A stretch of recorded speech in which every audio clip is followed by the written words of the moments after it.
Hi friends, good morning. Welcome back to my channel Chatibabu vlogs. ఇది వచ్చేసి mutton curry with bagara rice అండి. ఎలా చేసుకోవాలో చూపిస్తాను. ముందైతే ఉల్లిగడ్డలు, పచ్చిమిరపకాయలు, టమాటాలు కట్ చేసి పెట్టేసుకున్నాను నేను ఆల్రెడీ. సో ముందుగా ఒక కుక్కర్ పెట్టేసుకొని, నేను కుక్కర్లోనే చేస్తానండి, ఎందుకంటే మటన్ అనేది జల్లు ఉడుకుతుంది కాబట్టి, లేకపోతే తొందరగా ఉడకదు. సో కుక్కర్ పెట్టేసుకొని ఆయిల్ వేసేసేయండి. ఆయిల్ వేసాక మసాలాలు వేసేసుకొని, హోల్ మసాలా వేసుకున్న తర్వాత ఉల్లిగడ్డలు, పచ్చిమిరపకాయలు వేసుకొని మంచిగా అంటే ఒక బ్రౌనిష్ కలర్ వచ్చేంత వరకు వేసుకొని, మీకు నేను పక్కన రైస్ అని చెప్పాను కదా, బగారన్నం కూడా పొయ్యి అది పెట్టేసినాను. అది పెట్టేసి ఇంకా గిన్నె పెట్టేసుకొని అందులో కొంచెం నెయ్యి వేసేసి, కొంచెం ఆయిల్ వేసేసి, హోల్ మసాలాలు కూడా వేసేసుకున్నాను. అందులో కూడా ఉల్లిగడ్డలు, పచ్చిమిరపకాయలు కూడా వేసేసినాను. వేసేసుకొని అది కూడా ఫ్రై అవుతూ ఉంటుంది. ఇక్కడ ఇది కూడా ఫ్రై అవుతూ ఉంటుంది కదా. ఇది మనకి ఫ్రై అవుతుంది, లేట్ అవుతుంది కాబట్టి కొంచెం ఉప్పు వేసుకుందాము. కొంచెం ఉప్పు వేసుకుంటే ఉల్లిగడ్డలు అనేది తొందరగా వేగుతాయి అన్నమాట.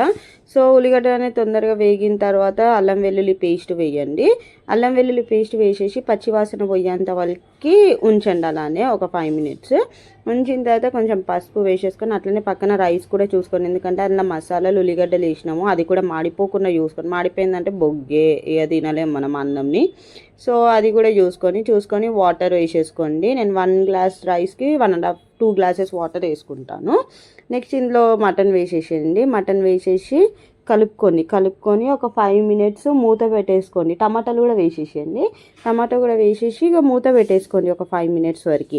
మూత పెట్టేసుకున్న తర్వాత మనం అక్కడ రైస్ చూస్తున్నాం కదా, అక్కడ రైస్ కూడా మూత పెట్టేసుకోండి, ఎందుకంటే అది మంచిగా మసలాలి కాబట్టి. అందులో కూడా కొంచెం ఉప్పు వేసేసేయండి రైస్లో. ఇది చూడండి 5 minutes తర్వాత ఇలా అవుతుంది. అయిన తర్వాత కొంచెం కారం, ఉప్పు, ధనియాల పొడి, ఇంకేమైనా అంతే అండి, ధనియాల పొడి వేసేసుకొని మంచిగా కలుపుకొని, మీకు గ్రేవీ కన్సిస్టెన్సీ అంటే మీరు గ్రేవీ ఎక్కువ తింటారా తక్కువ తింటారో చూసుకొని గ్రేవీ కన్సిస్టెన్సీకి వాటర్ పోసేసుకోండి. వాటర్ పోసేసి కుక్కర్ మూత పెట్టేసుకొని, నేనైతే ఒక 6 to 7 విజిల్స్ పెట్టానండి. నెక్స్ట్ అక్కడ రైస్ కూడా మసులుతుంది కాబట్టి అందులో బియ్యం వేసేసినాను. బియ్యం వేసేసి అది కూడా ఏమంటారు కలిపేసి మూత పెట్టేసినాను అనమాట. ఇంకా అక్కడ రైస్ అవుతుంది, ఇక్కడ కర్రీ అవుతుంది. ఇంకా కర్రీ అయితే అయిపోయిందండి చూడండి. ఇంకా లాస్ట్లో కొంచెం కొత్తిమీర వేసేసుకొని ఒక 5 minutes వరకు పొయ్యి మీద పెట్టేసుకోండి, ఎందుకంటే కొంచెం గ్రేవీ కన్సిస్టెన్సీ అనేది చిక్కగా అవుతుంది. చూసారా, ఇక రైస్ అయిపోయింది, అక్కడ మటన్ కర్రీ కూడా అయిపోయింది. 2 అయిపోయినాయి కాబట్టి ఇంకా మనం ఇంకా తినేసేయడమే ఉంటుంది. నచ్చినట్లయితే please like, share and subscribe to my channel అండి. చాలామంది చూస్తున్నారు బట్ ఎటువంటి కమెంట్స్ చేయట్లేదు, లైక్ చేయట్లేదు, సబ్స్క్రైబ్ కూడా చేయట్లేరండి.